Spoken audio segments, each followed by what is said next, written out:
I figured out a good video topic. Spending priorities for your shit hit the fan stuff. Like, this is what I am doing. This is not telling you what you should do, but hear how I think about it. So, there's a lot of stuff that you have to spend money on, right? Food, ammo, and whatever. I have ammo. I have food. I need more. We'll worry about that probably in a year. I'm going to spend the next year or so putting money into my own personal kit, which I've already been doing, and my car, which I've also been doing. And the reason that I'm doing those is because I prepped up a whole bunch of other shit. And I have a lot of bases covered. And I really need to have these two things squared away, because I've not spent any time or money on them in forever. This is one of those, like, I know it seems crazy to do this, but like, the stuff that I'm spending money on now is like, my chest rig was a Chinese chest rig that I'd just been using and using and using. I never spent any more money on that because I didn't really see a point or reason to. Now I kind of do, and I'm building out like web gear. A web belt with a pistol and a rifle mag pouch and a bunch of survival gear on it. And the reason that I'm doing that is it's flexible. It can do a lot of things. It's basically a pistol belt with some rifle mags. I don't really know what we're going to be going into. And the chest rig that I had was not sufficient. And I was kind of not liking the whole idea of chest rigs anyway. And I tried a gun belt. I was liking that. And basically I figure with a set of those Marine Corps World War II suspenders on a World War II pistol belt, I could probably pack all sorts of weight. And I don't mean like I'm going to have a 100-pound belt. What I mean is, like, before I was debating on things to put, for weight, because it's, just a belt and you don't want to keep riding down and shit. But you have suspenders, you can pack more weight on there. Like, easily, you can easily pack double whatever you would have before, without sacrificing any comfort at all, basically.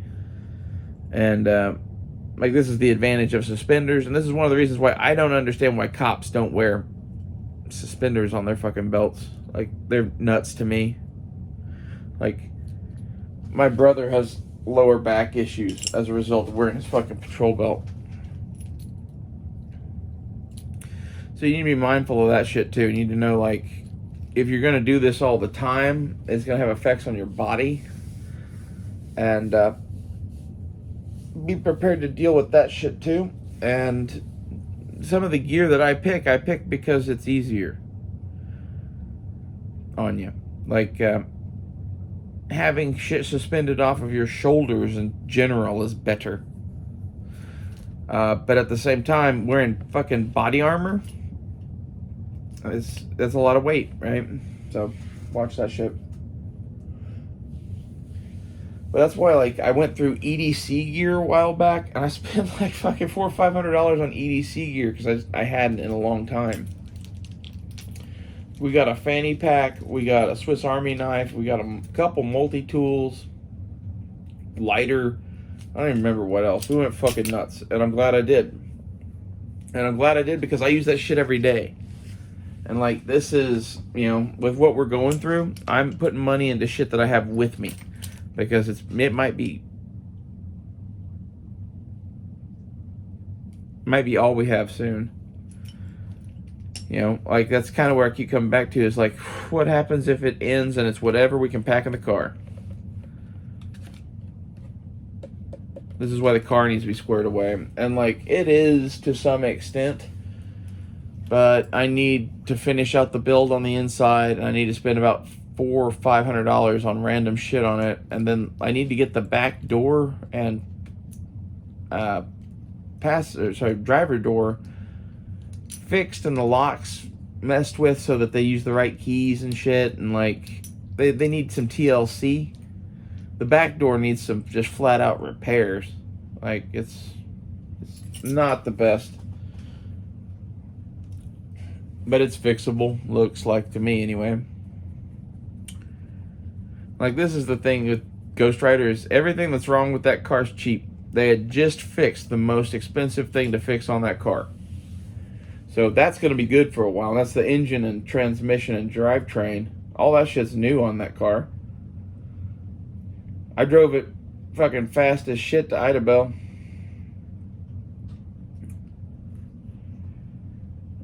My battery died Thanksgiving night. I left the lights on, unloading the car, and I just forgot about it. I tried putting the charger on it, but my battery's leaking now. So I'm going to go to AutoZone or O'Reilly's today. I don't know which one, and get a new battery. But, really, the battery lasted quite a while. I guess, that was one of those things that I don't remember if they said that was new or not on the car. I don't think they did.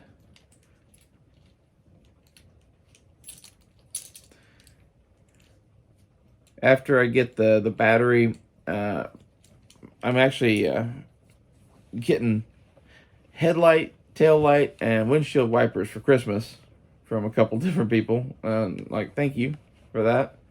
It's one of those, they asked me what I wanted for Christmas. I'm like, this is what I really need.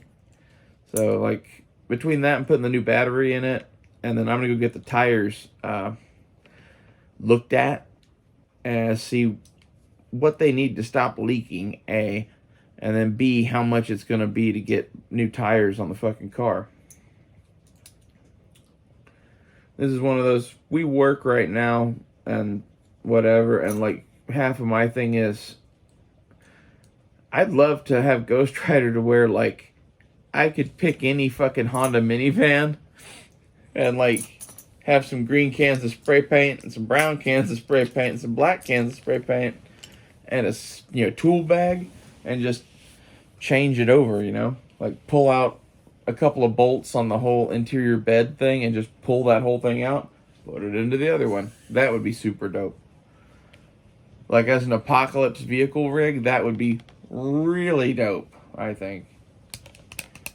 I don't know. I'm basically hoping to get 500,000 to 1,000,000 miles out of Ghost Rider. I know you're like, that's some high hopes. I plan on probably replacing the drivetrain and transmission in the future. I figure I'll get 100,000 or so out of this one. Maybe a little more. And then we'll fucking put a new one in it. This is the thing, is I'm going to keep doing this. And, eventually this is going to be like a classic car driving down the road that's just crazy as fuck. I'm going to be one of those dudes.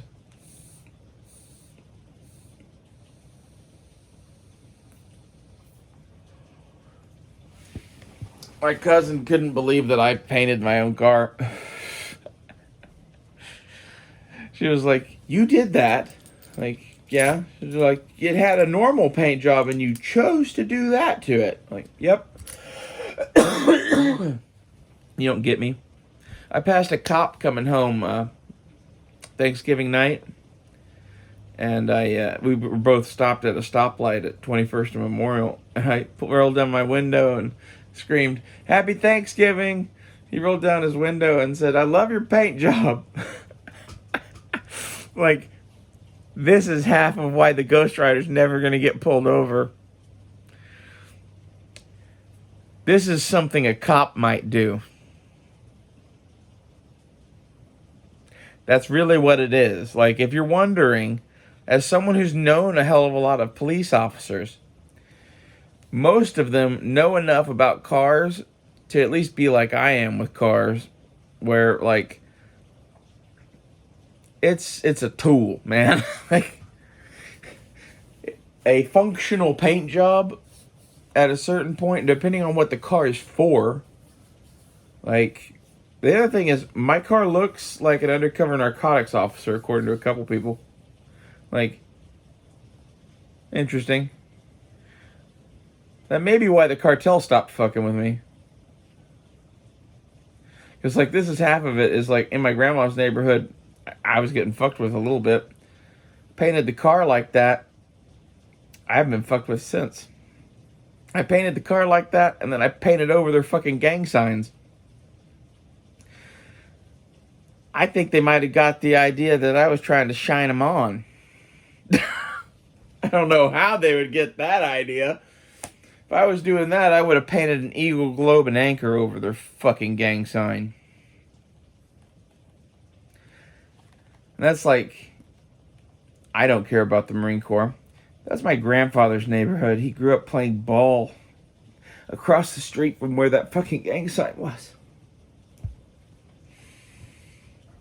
They're lucky all I did was paint.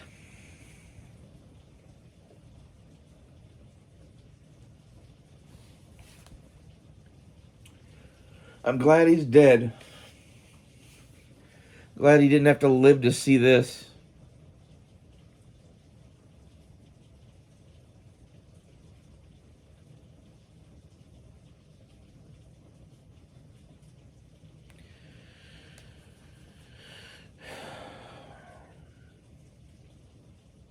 And I talk about him because the Ghost Rider van reminds me of him.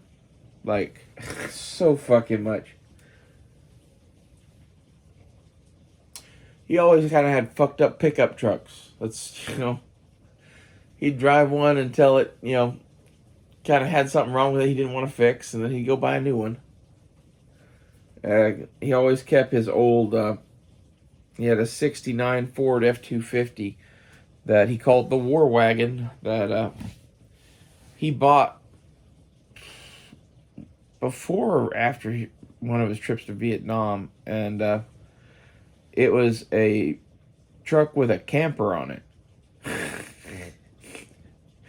And like, it was a wagon. Like, it was the thing that he put his family in and toted them all around the West from base to base.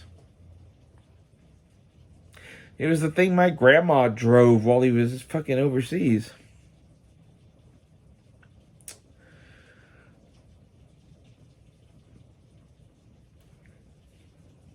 This minivan reminds me of that car a lot. And like, it's kind of rigged for different shit or whatever, and like, I'm doing different shit, but like, I don't know. I think a fucking modern pickup truck is super crazy fucking expensive for no reason. And I think basically you strip the seats out of a fucking minivan and you put it on a little bit of a lift and you get a little bit bigger tires on it and make them kind of semi-off-road tires, like all-terrains. You have a very capable enclosed truck. The only difference between a van and a truck really is its suspension. Enclosed truck, van, like there's a lot of fucking blending there. Like, and that's my thing with Ghost Rider is it's like they made a weird vehicle with sliding doors. It's not really a van. It's not really a car. It's not really a truck. The thing it's closest to is like a little box van truck thing, like from Japan. But they made it for like suburbanite families to get their kids from here to there. As it turns out, if you cut out the catalytic converter, it goes 150 miles an hour. So there's that.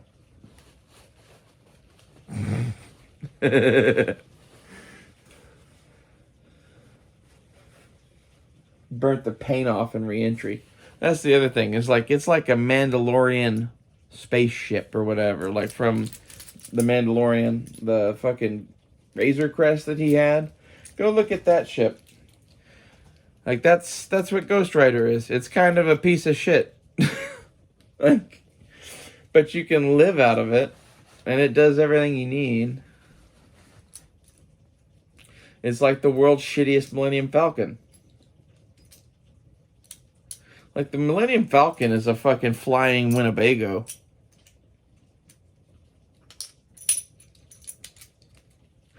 Like, I think it's funny that Mel Brooks got that. Mel Brooks got that so good he made it the fucking joke of Spaceballs. Like, there's a lot of things that were the joke of Spaceballs, but the fucking Winnebago with wings was the funniest fucking thing I ever saw.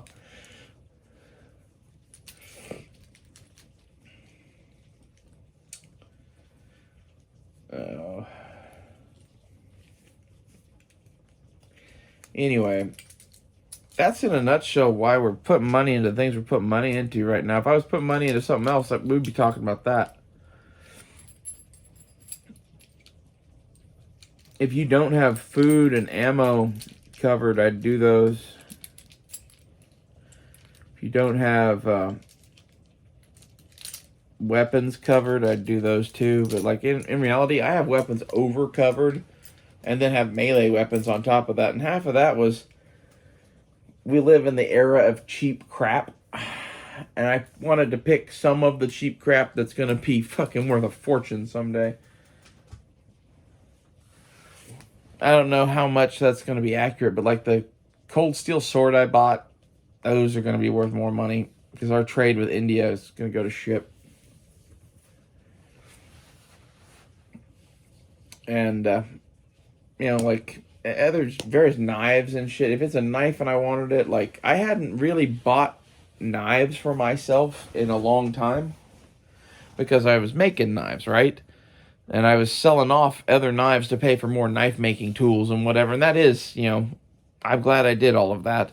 But at the same time, I came to realize that I wanted some knives made by other people too. And like most of the ones I wanted were like a K-bar, a kukri, a whatever. And like, I'm hitting that list. I've got a weird K-bar that is like a fucking Tanto kind of thing. I don't know. I'm thinking about getting a like World War II looking modern K-bar, like one of the USMC ones in the leather sheath, just to put on gear. But there's no reason to do that. I just want to do that. And like, there's some of the things that are just on the want list that they might get hit anyway. Especially because there's some of this that I'm like, I don't know if we're ever going to be able to buy this kind of shit again. And I'm wanting some future gifts for my nephews. And right now, I don't have much that I would give them. So we're going to keep stacking shit. Like, I've got an extra AR-15. And really, like, here's the thing with the AR-15s is we have extra AR-15s for them. So that's really not a big worry. But, like, the stuff that I'm worried about them getting is, like, cool knives and gear and that kind of shit. Like, even pistols. We've probably got them covered.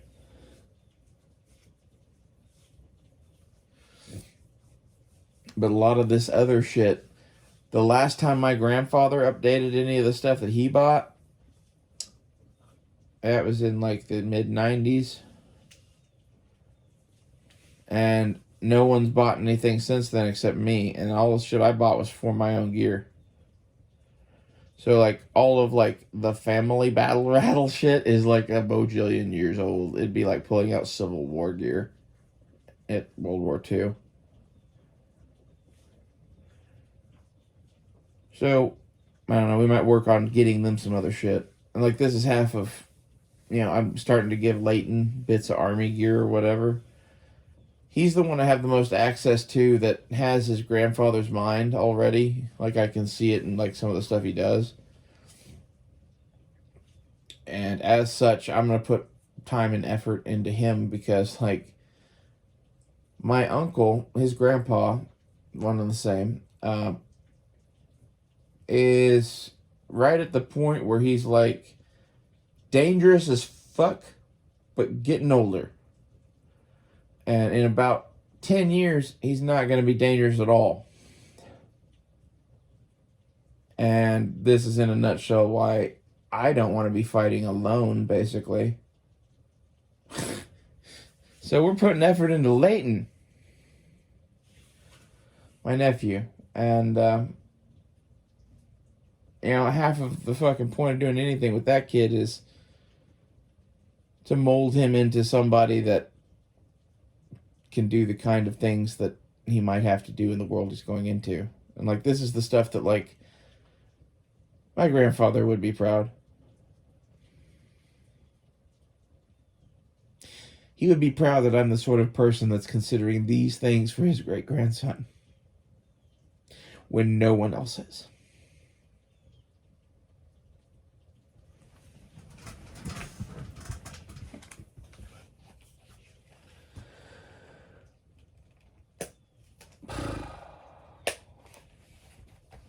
Honestly, I think in the world we're going into, we're all going to end up fighting somewhere eventually.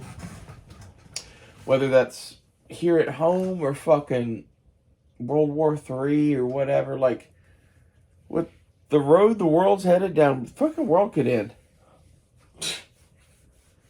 Like, I've always said, like, the chances of it really, really ending are slim. I don't know, with some of the shit they're fucking around with, the chances of it having something happen to where the population is reduced by 90%, I think it's pretty there. And they've set us up for it in a way with the baby boomers are all still working. All the ones that are left, so many of them are still doing things. And the ones that aren't are just holding vast sums of money that they're never going to spend because it's for their kids. And then their kids are going to get it and they're going to, like, burn that shit. I don't know how that's going to go. Like, we're going to watch a lot of this shit play out over the next 20 years. And, like, yeah, we might need the boys to be able to shoot. Like, the other one is having aggression issues, and I tried to convince his mom to get him into, like, karate or taekwondo or something. So I think that's probably the best thing that I could do for a kid I have no access to. Like,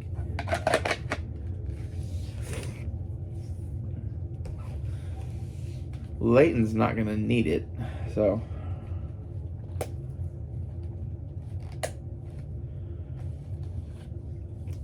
Like, the entire time, his grandpa and I were hanging out in the garage, we were basically talking about fighting in the sort of shit we're going into and the sort of shit that comes in handy and yada yada yada. And basically we both ended up there with a fucking revolver and a snap holster with some sort of a melee weapon. And what else was it? There's something else we both had.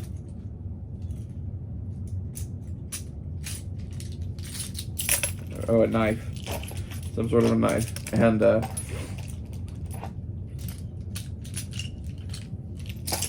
don't know. It's interesting. Made very similar thoughts on shit. And this is the stuff where, like,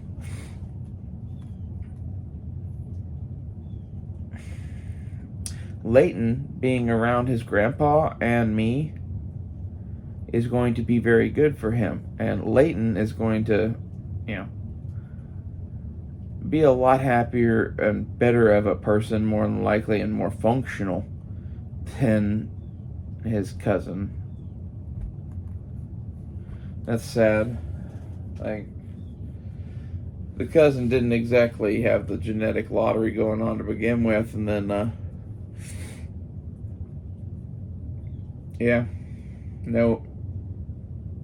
Basically, in my opinion, dads and grandpas' main job in life is to teach their sons and grandsons how to function with their mental disorders.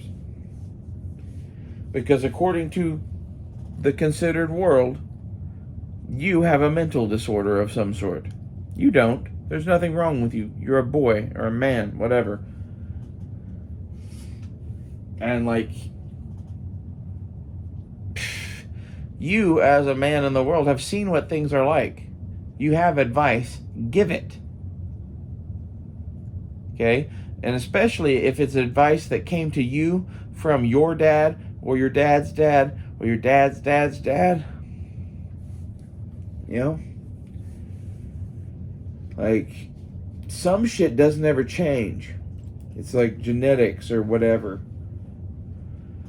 Like, if you know this is how your kid's going to feel going to school every day, maybe you should do something about that. But you know how your kid's going to feel. Like, every day going to school for me, I was a controlled ball of rage.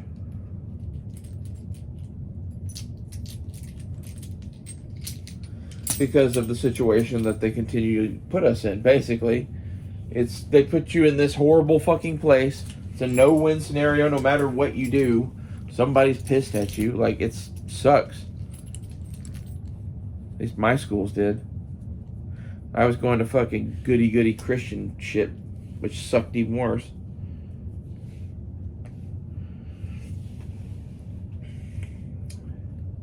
I felt for little Ralphie in A Christmas Story because he and I went to the same school.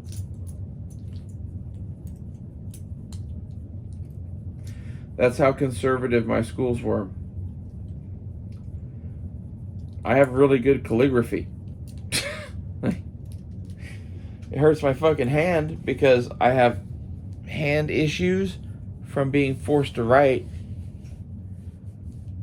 Yeah. This is the shit where, like, you know, maybe not everything was right.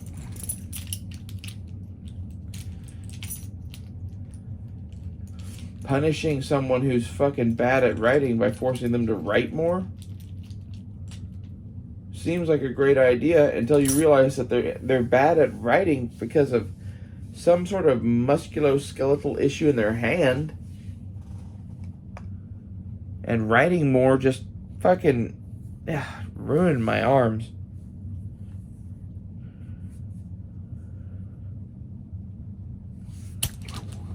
Fucking bitches.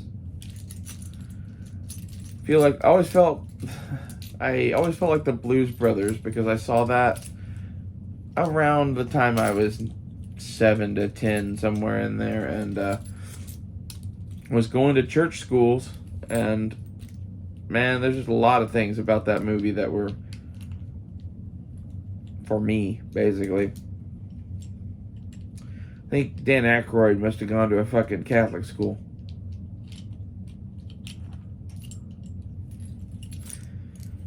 I'm pretty sure John Belushi didn't. Although, you know, who knows?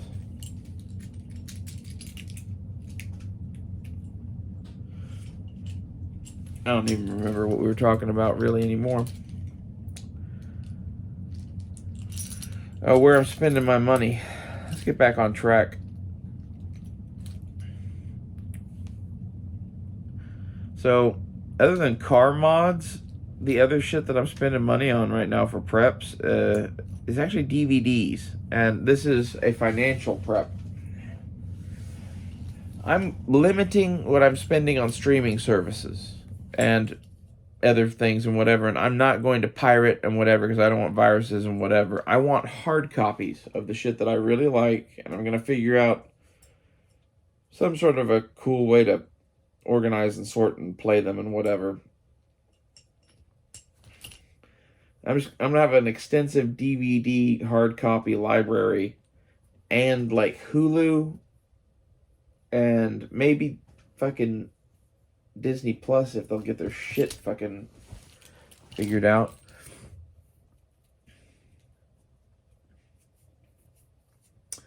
And you know, like, hopefully I'll still have my Apple library and shit. That's like the thing that makes it fucked up for now is like, for now we have internet. For now we have money to pay for streaming services.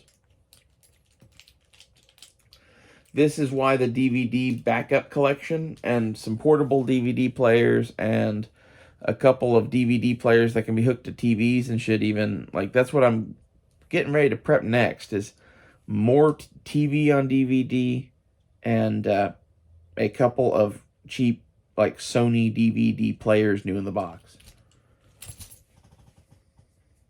I know that doesn't seem like something that you'll need or whatever, but like this is, if we're never gonna fucking have money again, and we're never gonna fucking have internet again, you know? I'm trying to think of the shit that I might actually fucking have some use for. And assuming we have enough electricity to power this shit, there's a hell of a lot of like, hey, we could have a movie night, or hey, we could like have a TV night. Like we'll just pick 6 random episodes of old TV shows and watch them, or some shit, like whatever you want to do. Like this is a thing that legitimately in the end of the world, you will be glad that you have, especially if you pick old stuff that you're nostalgic about. That's the stuff that I would buy hard copies of. I would buy the stuff you really, really love. Like I bought Indiana Jones. I bought MASH and the Beverly Hillbillies. Star Trek. I almost said Star Wars. I need to get Star Wars. That's on my list of shit to get. Star Wars, Stargate, Dragon Ball. Probably going to get Lord of the Rings again on a hard copy. I don't know which version. I'd like to get the extended one, but in reality, like it'd be way cheaper to get the theatrical. And like less discs, and I don't know. I like both versions of that movie. I haven't watched anything with the extended edition in forever though, so probably just get those if I can find them cheap. But that's one of those things that those 3 with the extended edition in their box set is probably like $100 I have been finding that you can get discs without boxes cheap on eBay. That might be one to look for there. Because here's my thing is, for now, I found a cheap DVD wallet that I'm just loading with these things. And my goal is I'm going to figure out some sort of a more expensive, better DVD wallet that I'm going to buy like 10 of. Something like that. And I'm going to have a method to my madness kind of thing. And start one out as just movies. And start another one out as TV shows. Kind of like an entire series. And then the next entire series. And then like this one will be like MASH, Beverly Hillbillies, Star Trek Next Generation, and fucking Stargate or something all together in one binder. So that, like, you know what's in it and you can find it and whatever, but it's not this like giant wall of little cases that you have to pick through. I hate that shit.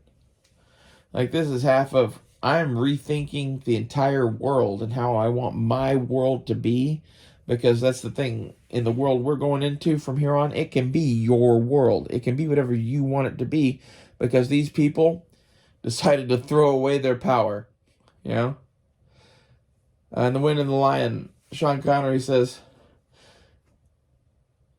your power is water that spills from your buckets, and Islam is lapping up the drops. Very much. There's plenty of very high value shit right now that is super undervalued, at least for me, that's what I'm buying. So like I bought a set of M1941 suspenders that were remakes basically from Vietnam that they used early on in Vietnam. These are Marine Corps suspenders from World War II, and they were $9, $9.99. Steel. That's a total steal. I was looking at buying a pair of reproduction ones from At the Front, and they were like $50. So to get a real USGI issue set for $10, yes. And then like the DVDs, there's some things where like you can get an entire show for $20 or $30 now on DVD. There's a whole bunch of things where you can get an entire show for like $100. And like that's really the reason that I picked DVD over Blu-ray is for TV on DVD versus TV on Blu-ray. Like look at Star Trek and get back to me. Look at fucking anything really. Look at Dragon Ball Z. Dragon Ball Z on DVD is $100 versus like $250 on Blu-ray. It's about the same difference on fucking Star Trek too. That was like, I went and looked at that shit and I'm like, so basically DVD prices have been cut in half and Blu-ray prices have gone up. Okay, we're gonna just buy DVDs. This is, I'm not the only one doing that.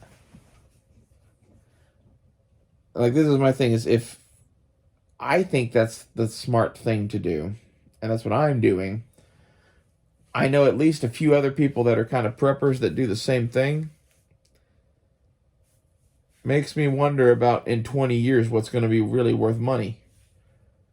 Because I think it's one of those things that, like, I don't think Blu-ray is going to endure, really. Although, the idea that you can have the HD version of the movie is cool.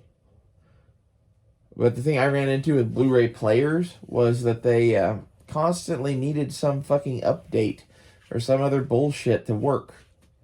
Like, they were like a computer. And this